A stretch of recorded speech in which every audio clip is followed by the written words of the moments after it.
Okay. All right, this meeting has been advertised in accordance with the New Jersey Open Public Meetings Act and is publicly accessible in accordance with law. Roll call, please. Kevin, Here. Rocco, David Cittadino, Dr. George, Yes, here. Sarah, Maria, Here, Rosemary, Zainab, She's here. I'm looking at her. Sorry, Matt here. I'm so sorry. Yeah. That's all right. Looking good. Walker, and Frank Weber. Okay. Pledge allegiance. I pledge allegiance to the flag of the United States of America and to the republic for which it stands, one nation, under God, indivisible, with liberty and justice for all. Thank you. Okay. All right, so we are going to need to go into executive session for matters of personnel. So I'll ask for a motion, please. So moved. Thank you. Second? I'll second it. Thank you. All in favor? Aye. Aye. Anyone opposed? No. Thank you. So please, all in favor? Aye. aye. Anyone opposed? No, thank you. Okay, so go back to recording, please. Yeah. Oh, we are? Okay, great. Adjusted, yes. Thank you. All right.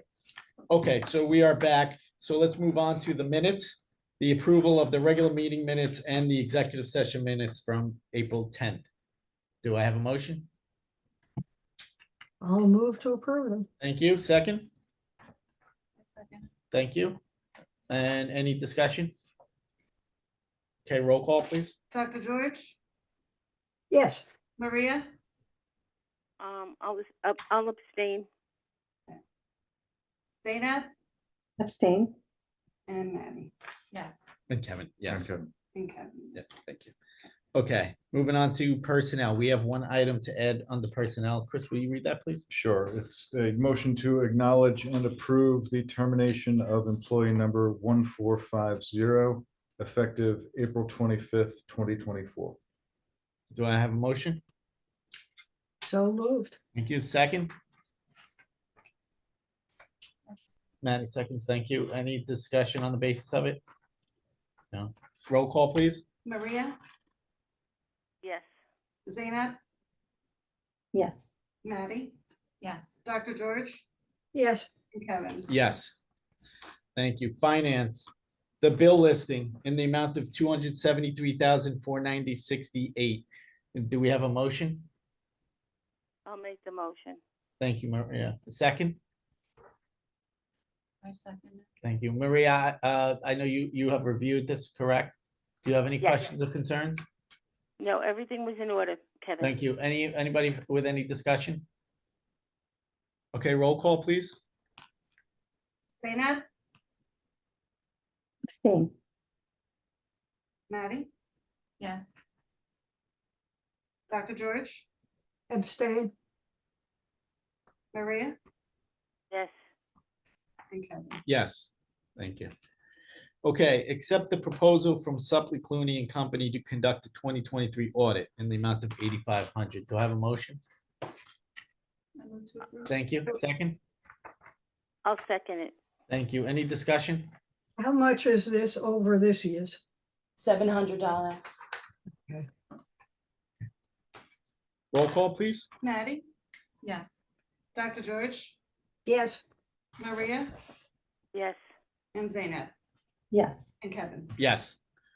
Okay, before we move on to old business, I just wanted to bring up for item of discussion that Dr. George has made a recommendation that we look, that we go in search of a financial advisor, consultant. consultant. And it's not me. I am speaking on Maddie. Maddie was smart enough to bring it up. I wasn't. But I think it's a service that we could use. So I'll go to Maria on that being the finance chair. Maria, do you want to discuss that in finance? I read the minutes and I watched the meeting from last month. I don't agree with it. I understand what Dr. George was saying about the interest, and that has always been the job of the director. Previously, directors would come to me and ask me to do a report. I give it to them.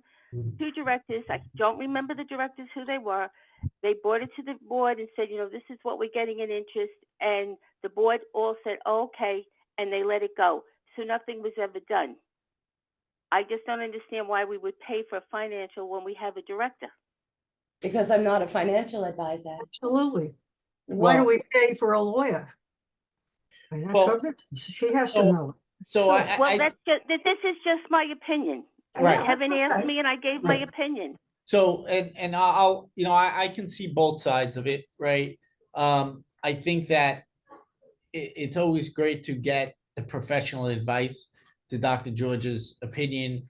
I can certainly ask the director about a lot of law as it pertains to libraries. But if I wanted, to ensure that I had the most professional opinion, I would ask Chris, or if Chris was here, I would ask him first. So, it would be something similar to that effect. I think that we need to start by I think that where this is coming from is the fact that interest rates have gone up, and some banks are starting to reflect that, while other banks are a little bit slower at the process of raising their interest rates on savings and CDs and things of that sort. So I do think that somewhere an evaluation of our accounts needs to be looked at and determined if we have any CDs and such that are coming due, that if there's a better rate that we can get somewhere. That is probably something that I believe that the director can certainly do by looking locally at local banks and speaking to people. But if we go further than that, if we want to talk a little bit more like different types of money market funds and so on, we may want to reach out to someone more along the lines of a financial consultant. So that's why I think that I think it's not potentially, realistic to expect. potentially, I think that this is something that maybe should go to the finance committee, Maria, to look at how much money we have in how many accounts. And if we even felt that moving one or two accounts to a higher interest fund would be beneficial enough to actually offset the cost of a financial consultant. Kevin, that brings me to my next observation. The reason why I pass on the bill list, and until I get a transparency on this issue, I'm going to do that. But at any rate, you gave me the information on how much money we have in different accounts. You gave me the information on what interest we're being paid, 0.99. I'm not an expert, but I do have money in the bank and I know what you do when the interest rates go up. But at any rate, there's no transparency on our bill list with money in the bank. All it is a little number on the side that tells us the big amount. The amount you gave me, I think ought to be as part of our monthly report. And that's what is our interest payment for that. And then when I looked at last month's, there's interest payments that are, $50. Come on. And the biggest thing is not in a CD. The $4.5 million is in an ongoing account. Again, I'm not a financial person. I don't know why they can't be in a regular money market or whatever it is, and you take the money out as you need it. But I think the library has over $3 million in a money market account. Yeah, well, you know what? But that's not indicated as such, and it's paying. Yeah, it's on the receipts and disbursement report every month at the bottom. It gives you a list of all the accounts. When I asked for the information on what interest is paid on that account, I was told 0.99. Now, that's what, 1%? I don't know. I just think we need to be transparent about money, where it is. And I don't think we know where we can make more money on our money. And that's what a consultant would tell us. I think it's not realistic to expect any director to know everything about every area. That's not how they're trained, okay? So that's where you have consultants that come in. They don't have to be full-time. When you have a question, they come in. And the auditor, in my understanding, is the other end of it. The auditor can't be your financial planner, I don't believe. But anyway, those are the concerns that I have. I haven't made them up. They were aroused in me by me being asked questions I couldn't answer. And when Maddie came up with what she said the last time, I said, how the hell could I be so stupid? I've been treasurer. I've been chairman of the finance committee. And I never asked about that. And if it was done with Maria and in-house, well, I knew it was obviously we didn't have questions on. But I think we need more transparency. So that's the end of my speech, so whatever. So does that mean that I'm looking for a consultant?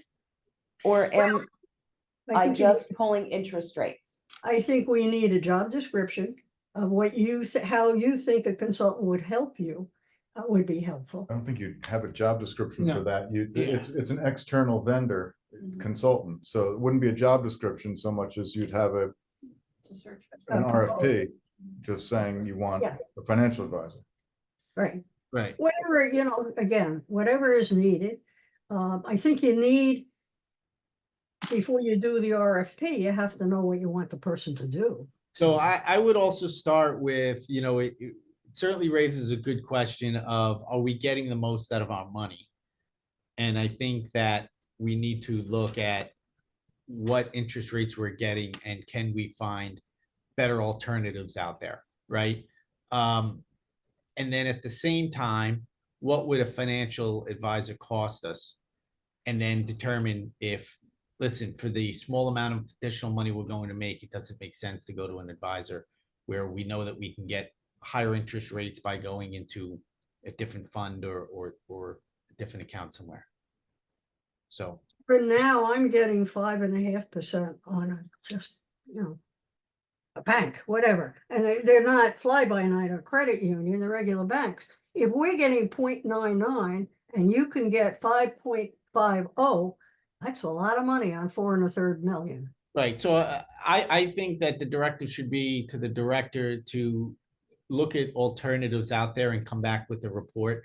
And then we'll discuss if we want to go to finance committee further with it to see, again, if there's just better opportunities out there or if there's a service out there that's available for us. Okay.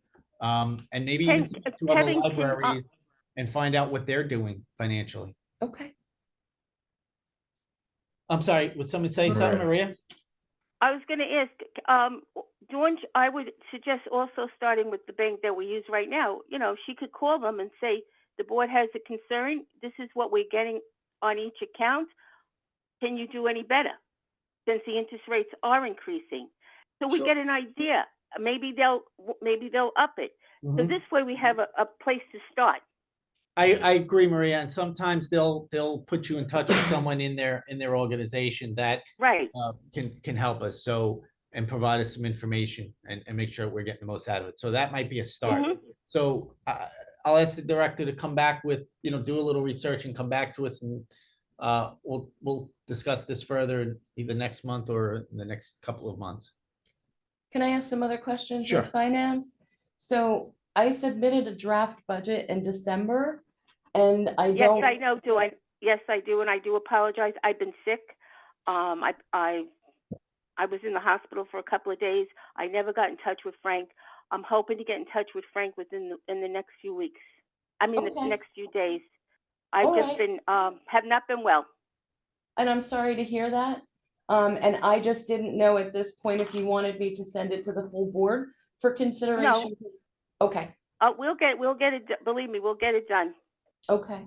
All right. And my concern is that the numbers that you're seeing on our spending report for the month are based on last year's budget. We Yes, had I know.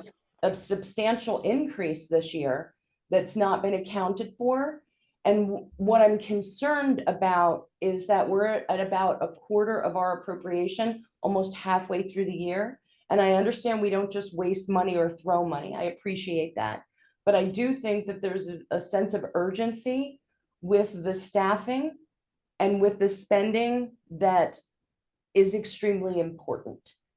With the projects that we have, sort of, I call it engines on the runway. With all the projects that we have lined up, I certainly don't think that decisions should be made arbitrarily, but I do think that there's a sense of urgency to getting things done. And the understaffing contributes to the underspending because we simply don't have enough people to get the things done that we need done. Well, that's something that warrants a lot of debate and a lot of thought, and I think we'll be doing it. When you said about the finance committee, you have two people serving it, three with Kevin. If you need a fourth, I would volunteer to serve on the finance committee. All right, so we can move on. Old business, PMC Associates, wireless communications, keyless entry. So what I did here, thank you all for the questions last month. I know it was a lot of conversation, but it helped me to shape this a little more clearly. So what we have are three proposals. One is the original 8 doors that PMC proposed, that people had some questions about. The proposal, taking that 8 doors and pulling it apart, we have 3 options. I don't think we'd go for the full 8 doors. I don't think anyone was fully in favor of that. We have 3 doors, which is sort of just the start to this project. And then we can build onto that as time goes on with adding more doors if we want to. The other part, if we're looking purely at the safety, and one of the things that the vendor wanted me to mention is that there was a lot of discussion about convenience and security not being related. And he said that in that particular profession, it's very much seen to be related. So what the middle proposal would do, I clarified that mystery door, we were wondering what that is. So now this is the 7 doors. On administration, there are 2 doors at the entrance, and then on administration, there are 4 doors that would create a safe area in the back, that if there were an emergency where we had to shelter in place or something like that, that we would be there. So that's the mid proposal. He's still waiting on the final details of that. That one was 48,500, which is only about 3,000 less than the 8 doors. And then the proposal with only 3 doors was reduced, not by that much, from 32,994 to 31,386, because he hadn't applied the state contract pricing. So I just thought that it was worth a discussion with things made a bit clearer into these 3 different proposals. So with the 8 doors, it was how much? The 8 doors was 51,965. The 7 doors is a limit. He gave me the outer limit of that being 48,500, but it would come in under that. And then the 3 doors, which is just the staff, the 2 at the staff entrance and 1 emergency for personnel to come in that way. That price is 31,386. And I do want to add, with consideration of this proposal, we saw with last week's unfortunate incidents, a very clear demonstration of why it's important to have better control of the keys. We had a couple of very uncertain days, not knowing if someone would be trying to get into the building. And then if we potentially had to rekey, then you have to distribute all of those keys to all of the supervisors and administrators. So it's just, it was. So let me ask you a question, going with the, say, the 3 doors. That's the 2 doors coming in, the employee entrance, and the 1 emergency door. Yes, And what does staff have keys to currently? some staff have keys to the 2 outside doors. Okay, Some staff, supervisors do, administrators do. Many staff have no keys at all, okay. and they have to buzz, and someone's got to walk around Right. from circulation, look down the hall to see who it is and let them in. But those staff that have keys, if I'm a staff member and I have keys, I'm a supervisor or whatever, I can go through those doors at any time of the night? If you know the alarm code. Okay. So supervisors could get into the And building. so for those doors, we could recode them so that we would have keys, and then if for some reason you eliminated my position, immediately you could shut off just my card. Yes. But Linda, for instance, would still be able to get through. Yeah, I can set it to Yeah. where Linda can't open the building on Saturdays and Sundays because she's not scheduled to be here.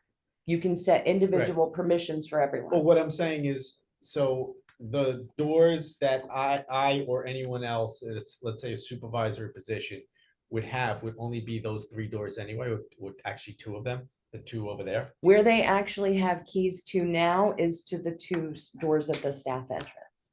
Okay.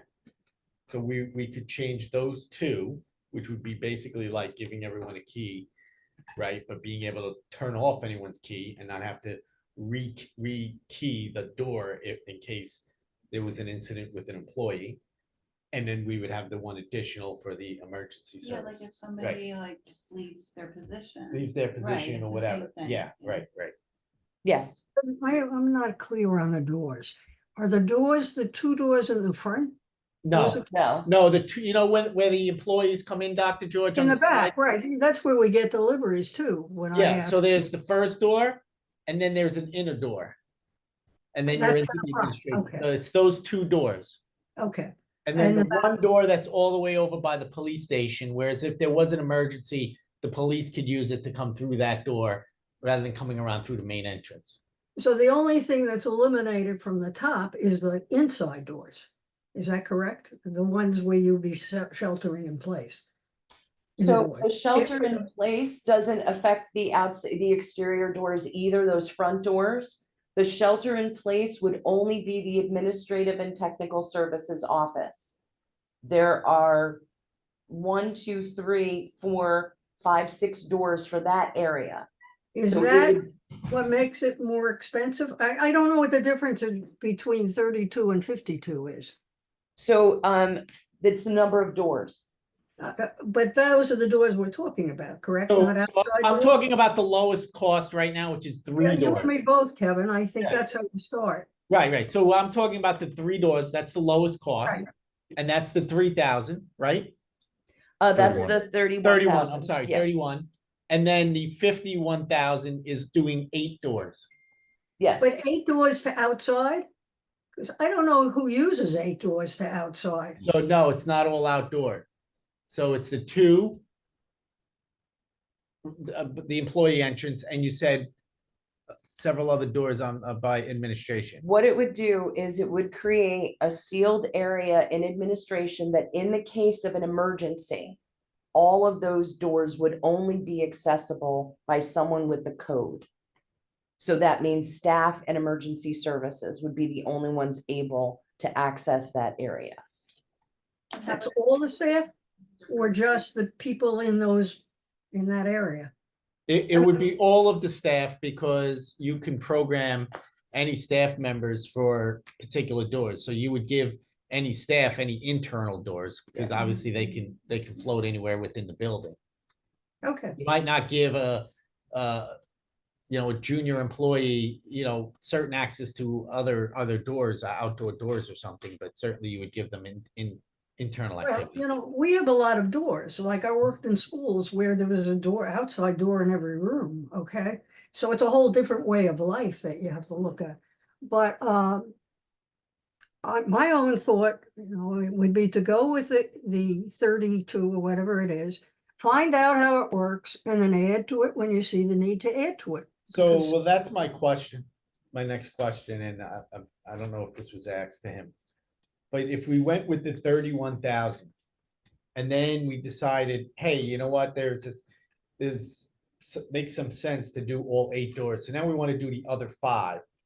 Is that only going to cost us 20,000 to do those 5? Or is it going to cost us another 50,000 because he's got to come in and do a whole nother job? I mean, I have no idea. I mean, that's, Yeah. they've been very accommodating with our requests for information, with breaking that down. The only thing that Dr. George asked last time was, is this a buildable system? Can we start with this and then Yeah. move on? Whether they have to start off, how that impacts that cost, I have no idea. Yeah, I assume that it is, well, he did say that it was a buildable system and we can build out further however we want. And I imagine that once you have the ability to code the cards and so on and manage it, that is part of that big first initial expense, right? And then that's why it's only a $20,000 difference between 3 doors and 5 and 8 doors, right? But because they may need to come back for something, I don't know if they're gonna wind up wanting to go more than 20,000 if we did 5, like. No, I certainly Yeah. understand. Like I said, we invested a lot of time in the conversation last time, so I was just trying to make this a little bit Yep. easier with 3 options. And Maddie, you had a question? Yeah, no, I'm just thinking like, so now the 3 doors, I feel is more, for convenience Excuse me, purposes, and then we maybe have they someone have in the waiting access. room. Sorry. Oh, it's Esty, I'm sorry. So I feel that the 3 doors is more convenient, right? And I feel that then with the 6 doors or more, that is more like for safety purposes, right? So I just, I have to say, I don't feel, especially after last week's situation, that, Bradley Shields, my paranoia. that the Sent exterior, me to a message at 5:45 saying now I just have to sit tight and hope that HR doesn't join my call with Joe at 3 o'clock. where are we? Mute her. Yeah. Okay, Okay. so I do think it's as much about safety. I know, I just feel like the 3 doors is like, okay, Yeah. these people can get in, but I mean, the purpose of doing this, I would say, is for safety reasons, right? So why only 3 doors if it's not gonna, do anything as far as safety? That's. Well, the thing that so- Doesn't make sense. Yeah, I agree. My thought to doing it was really for the 2 doors on the employee entrance. So that the convenience of not having to buzz somebody and then somebody having to stand out there in the rain or in the dark in the winter, particularly if they're working in the evening, Mhm. and waiting for someone to let them in. Right. So it would be safer for employees coming in, right? That they could just quickly swipe their card and get inside the building. It was mentioned last month that, the library, unlike a school, is more of an open facility where schools now, they're very, very closed off. And so therefore if we were a school, I would certainly say, let's lock down every door and Have have areas, and have cards. But being that we're an open facility, those front doors are gonna be wide open. So if someone that wants to come in the middle of the day that we don't want, we can't just simply hit a button and lock the doors and lock out the public, right? I mean, we would have to call police and let them handle it. Sure, absolutely. So- And I mean, there's no way to Mhm. account for every situation Mhm. during our open and public hours, but there are a lot more hours. And the door number 8 is also, if there was a situation where someone's looking to Mhm. prevent the police from coming in, they Right. wouldn't know that there's a direct entrance for the Agreed. police to come in through that way. Agreed. So the police would have additional ways of getting into the building. Yeah. We talk about the shelter in place, which I think is terrific. My concern is how do we create shelter in place for other people within the library? So in children's services, it's the complete opposite side of the library from where we're doing the shelter in Didn't we place. So mention, like, if there's that door, the access to that door? They then would go be able to outside. Go out, yeah. depending on the situation, do they It's want to all go about outside? I don't training. know. It's all about training, and there's no solution that's gonna Mhm. count for everything. So it's either just start with the system, get used to it, get experience with it, see how we're going, go for creating a safe area, which is not 100% safe, Mhm. or it's go for the whole thing. So, I mean, personally, I think going with just 1, 2, and 8 for now gives everyone more time to think about it, get used to it, get the system implemented and all of that. And I think you may get suggestions that are different than the plans you have now when people start using it.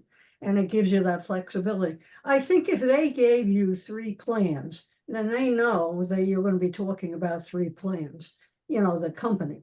I So they gave must have- them, All I right, but gave they them were- direction. Yeah. Yeah, so when we were all kind of getting caught up in it, I talked to the vendor.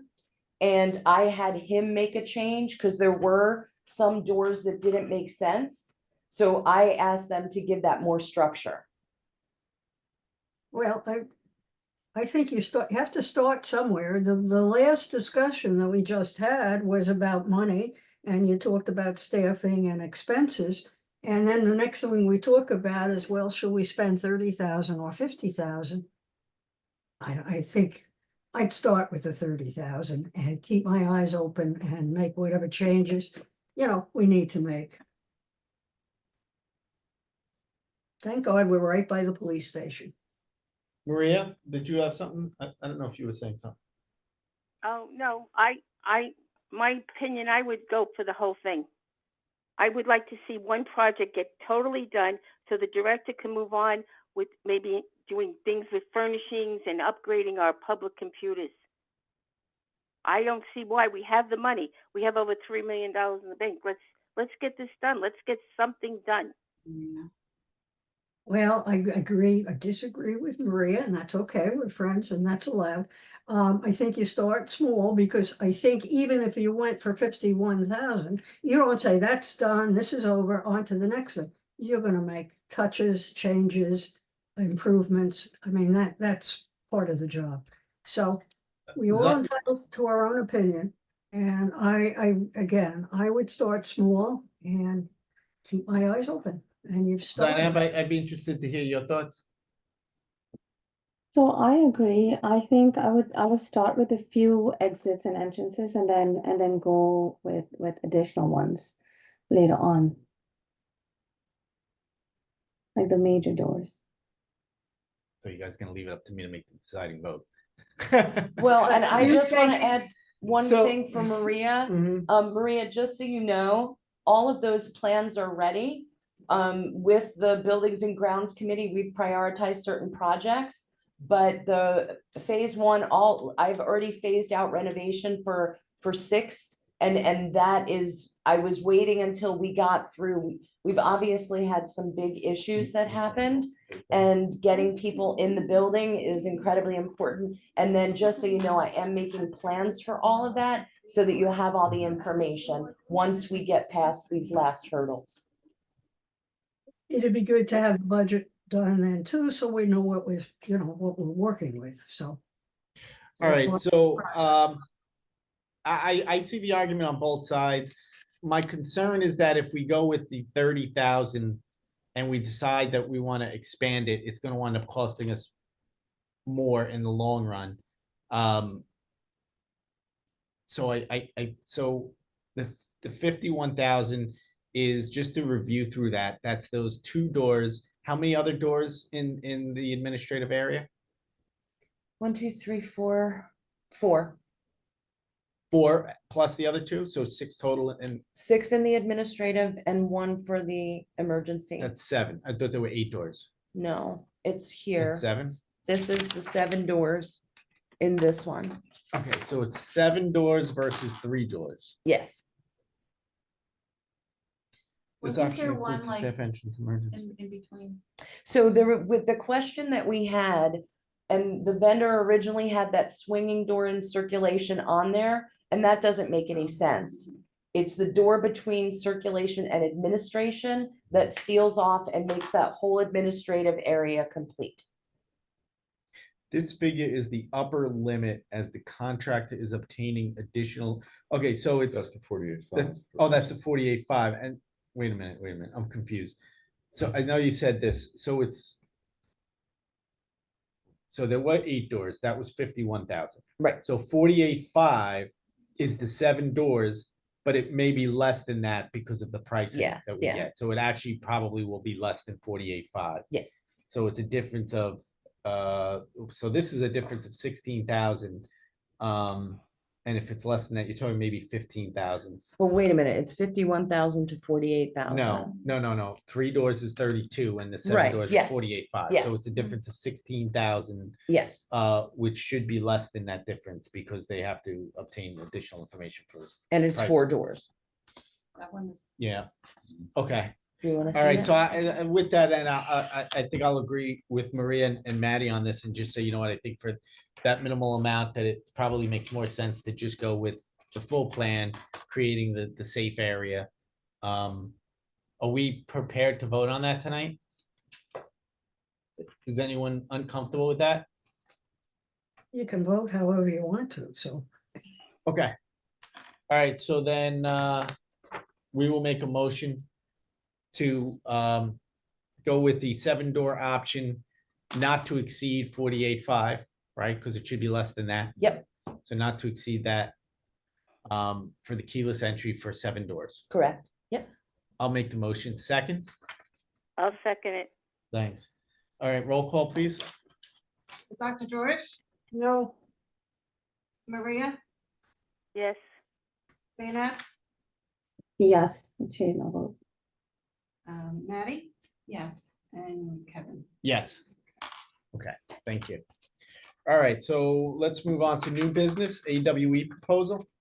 So I don't know if anyone's ever seen these. There are self-contained learning stations that are very popular in public libraries. We have them in the children's area. We only have the ones that are designed for early literacy. So basically our preschool students. And the age on them is 2012 and 2017 respectively. They get used an average of 300 times a month for 30-minute learning sessions. So AWE, we definitely need an update because these are well used. And AWE is having a sale. We keep hitting sales. So there's a savings right now of 10% if we update them before June. And then this week, I got another email saying that they're putting an additional 5% off. So the two options that I've put forward are just replacing the early literacy stations for a total of $6,520, which would save us $724. Or right now, when we have in this area, the 2 early literacy stations, which are pre-programmed with hundreds of learning activities. Then we have 2 computers that have access to the internet. So when our older students come in, and I still mean elementary, just above pre-K, they walk in, they see these computers that are fun, they want to go use them, and then they're very disappointed when they see that they only have the preschool activities on them. So my suggestion is that we purchase 2 of the after-school edge stations, they're called, so that we're providing our elementary school students with a computing experience that's not being unleashed on the internet. It's pre-programmed, like I said, with hundreds of learning activities, but it still gives them the sense that they're on the computer, they're still learning mouse and computer skills, but they're in a safe space. So parents can come and do that. And I really want to focus this year on giving our elementary school students more attention. I think we're doing a great job with our preschoolers and our babies, and our teens have some devoted attention. It's our school-age students who I believe need more assistance. So if we were to buy those 4 stations, it would be a total of $13,134, which would give us a savings of over $1,500 with those stations. So it's replacing the 2 old ones and adding 2 new ones if that's what we want to do. well, because I think that you're addressing what a library is about. And are you ready for a motion? I mean, I would certainly vote to go along with your recommendation, because I think that's what we're about. And sounds like a good investment. I don't know. Did you say that one of them is in Spanish or 2 of them is in Spanish? So actually, I didn't address that. So we have there's a bilingual Spanish and there's a bilingual French. So we can change one of the after-school edge machines to be a bilingual Spanish. It's only a difference of $100. I think it'd be interesting. Okay. And you work with the ESL program and with the ESL program that you have with the adults. I think you get good attention with that. Absolutely. And yes, and even those students who are studying Spanish would be able to get a little practice on their So, all right, excellent, thank you. So the 4 stations in total, Motion? I just want to give you the total. It's 13,234, including the one. Yeah. Bilingual Spanish. So Dr. George, you made that motion? I will make it, yes. Do we have a second? I'll I'll second it. second it. Thanks. Okay, any further discussion on this? Or other questions? Okay, then roll call. Maria, Yes. Zainab, Yes. Maddie, Yes. Dr. George, Yes, Yes. So just staying on that note for a minute, I think that we may want, we've spoken a little bit, and probably not enough about doing more for the schools, and getting the schools involved and so on. And unfortunately, as I was mentioning before the meeting, with the budget issues that the school districts is having, we may want to have a meeting with Rocco and see, after decisions are made at the schools, with what's being cut and so on, if there's anything that we can do to provide resources and availability for school age children, high school children, whoever's going to be, greatly affected by it. And just so you know, we're already having those discussions Okay. about doing book club kits for classrooms, how many we want to do. It's just got to be budgeted. And I just need staff to have the discussion, but getting book club kits done that can be borrowed even with other towns for adults is one thing, but then classroom kits because we do have people asking us, can you buy these books? It just so happens that the last one Rocco needed, we already had like 10 copies of that book. So we're already starting it, but that's my plan once we're fully staffed, is to have at least one person who's just dedicated to the outreach and the programs and the visits. Okay. Okay, moving on to director's report. I just want to let everybody know, the catalog transition, I'm trying to be as diplomatic as possible about this. This is within LMXAC. So our entire circulation system, how we check materials in and out, and our catalog system, how people are accessing all of our materials, is transitioning to a new system. It's taking a lot more time than we anticipated and from a lot more people. We're talking about our head of circulation, technical services, public services, and technology all being involved. And I'm extremely nervous about what's coming. They're talking about having holds on being able to bring in new materials, having holds for being able to check out materials for a number of days, and it's all being sorted out. I just want you all to know that it's not transitioning smoothly, and that it's taking up a lot of our time, but we hope to be done by the end of June. I think many of you will remember the difference of opinion we had with Lumix over fines. And we kind of felt that they were moving into areas that they weren't designed for. And to tell you how to check books out or check books in, or I just don't understand it. And if you look at the makeup of that group, they're supposed to have anybody that works in the library, but they're all directors. There's not anybody else. I don't know how they reach out and do things that are not what they were designed for. I think if you see problems, you have to speak up, let us know what's happening. Yeah, Because- and I don't want to be negative because I'm not a huge fan of the impact that consortia have had. We do get the benefit that all of our residents get to enjoy these 39 other libraries. And that really is fantastic because some people like the experience here, some people like a more intimate feeling of Matawan. And people are free to go to those other libraries and to move around and do things. When it comes to, so there's a lot of benefits to the consortium.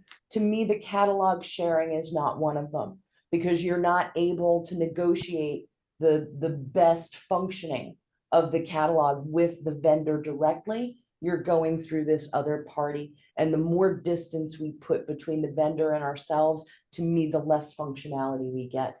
But I certainly will be vocal. Did we ask for help with that? With the catalog? cataloging? I mean, did we suggest it, or whatever we're doing now, is that sufficient? Why are they changing it? So the catalog that we have is called Circe. And if you were allowed to completely customize that yourself with the add-ons that you can purchase, it's a decent catalog. Collectively, the consortium made a decision to move to a different product. And this product is called Polaris. And they had a vote and everyone decided, and a lot of people agree that the user experience that we currently have is going to be greatly improved. And this is unfortunately the way it is within the consortium. You know, our choice is to maintain our own catalog, which means people can't search the 39 other libraries and see where materials are. Our actual history is we lend out more books than we borrow. Am I wrong on that? That's what I've heard. So- And you know, I have a relative who did work for a library, and they were told they didn't worry about their budget. They could get the books from Old Bridge. And they borrowed from Old Bridge, you know, their budget would, which is okay. I mean, but if we're spending 80,000 or whatever else we spend for Linux or something like that, and then it's gonna cost more, and when we don't need it or we're not benefiting from it, I don't think that's being a steward of our money. I don't think it makes sense. Now, you're a representative. Were you included in the vote to go to this? Were you alone? I mean, or were there other who thought maybe this catalog was not needed, or? No, they have, we have the meetings where we vote. And I was not able to attend that meeting, but I reached out to the head of LMXAC so that I was able to vote. Mhm. And I abstained, quite honestly, because I didn't feel that I had enough information to move forward with that. But the majority of the consortium is very happy with the Polaris catalog, that it'll be improved. And I have to say, it's going to be greatly improved over what we have, because what we have is the product with 0 customizations for Old Bridge on it. If we were able to customize it the way that I would, it would be a very different experience. Interesting. So I also, the next 2 big projects, and Maria, I do apologize. I just want to make sure that the board's aware, because I know that there have been issues preventing meetings. But when we can also have the IT meeting, I have the proposal for the website, the complete upgrade of the website and the servers. I've gotten a message from the head of IT for the town that our servers are on their last legs. And when they go down, it's going to be an issue. They're still currently functioning, but they're not functioning in the way that they're supposed to anymore. But those proposals are ready for review. Okay, I would suggest you email Frank or get in touch with Frank, since he's the chair. Yeah. And I did send those out. I'll send them again.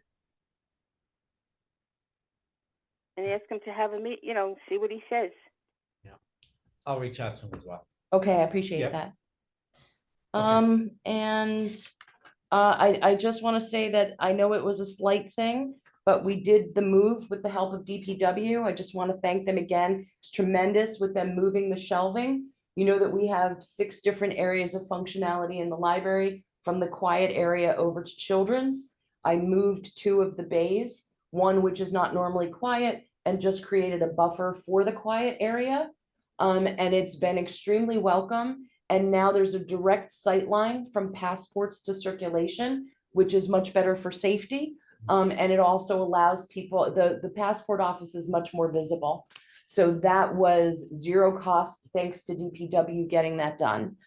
We also had the garden has been completely yeah. cleaned out.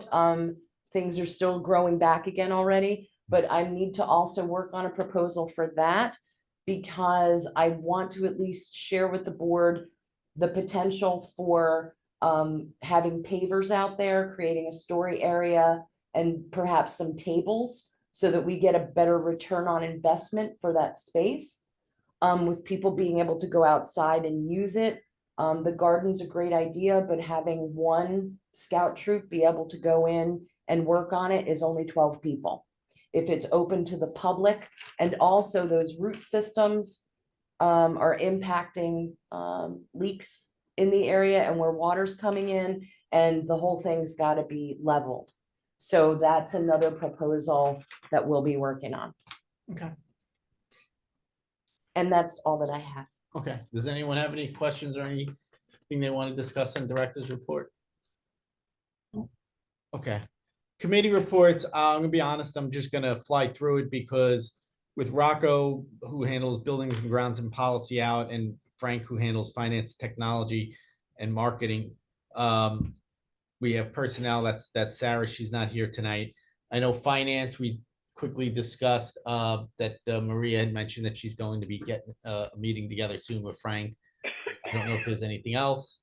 Anybody have anything on any committees that they want to raise? I'll just approach it that way. No? Okay, with that, then I will move on to public comments. Anyone from the public like to speak? Take that as a no. Anyone from the Board of Trustees have anything else that they want to raise before we adjourn? Just one comment. Okay. I would like to see the fact that our meetings are on, can be looked at on YouTube. It's not anywhere on anything we have. I put a comment on, I don't believe there ought to be multi-spokesman for the library. I should think there's one. But I think it's unfortunate that people don't know they can look at a library meeting if they want to. And I think we need to advertise that. I think we also need to tell them, if they want to look at our minutes, you can look at them back to year 2000 on the Old Bridge Township site. I don't know if you'd know that. I didn't know it. I found out about it. But I think transparency is important, and I'm not sure that there isn't more we can do about it. Okay. So Thank- until they tell me not to do it, I'll put on that there, about the television thing. If you tell me not to do it, that somebody else is doing it, that's fine. But I'm gonna have the. No, I think, we're working towards getting someone that's going to be doing a lot more of the marketing and the website and so on. It's gonna make a lot of those announcements, newsletter, all of that, right? So that's coming. But in the meantime, if anyone else can get the word out there, I think that's helpful. And I'm creating lists of deliverables for all of the positions that we're hiring for, so that we're going to have concrete outcomes that everyone can measure and look at, so things aren't left. One thing that I do think with YouTube, I have to say that I really question, there's a lot of towns using YouTube, and YouTube is a for-profit entity that tracks people's personal information. That's how they make their money. And we do have a resource that we're developing for staff. It's called Niche Academy. And once we have everybody in place, we are going to be creating tutorials for the public. And I already checked with the length of our meetings, we could actually post them on the library's website on Niche Academy, rather than having to go Great. through. Yeah. Yeah. I mean, I think that's a much better solution to Yeah. that. But the only place I know is YouTube. And whatever the problem is, well, you better tell the zoning board, the planning board, the Board of Education, the town council, they're all on YouTube. All Yeah. of their meetings are. Absolutely. And the people at Niche Academy, I've talked to them and I've told them that they need to roll out a municipal product, because they'd be saving a lot of people's privacy and information. Yeah. Okay, with that, I'll ask for a motion to adjourn. So moved. Thank you. Second, I second. thank you. All in favor? Aye. Aye. Thank you, everyone. Have a good evening.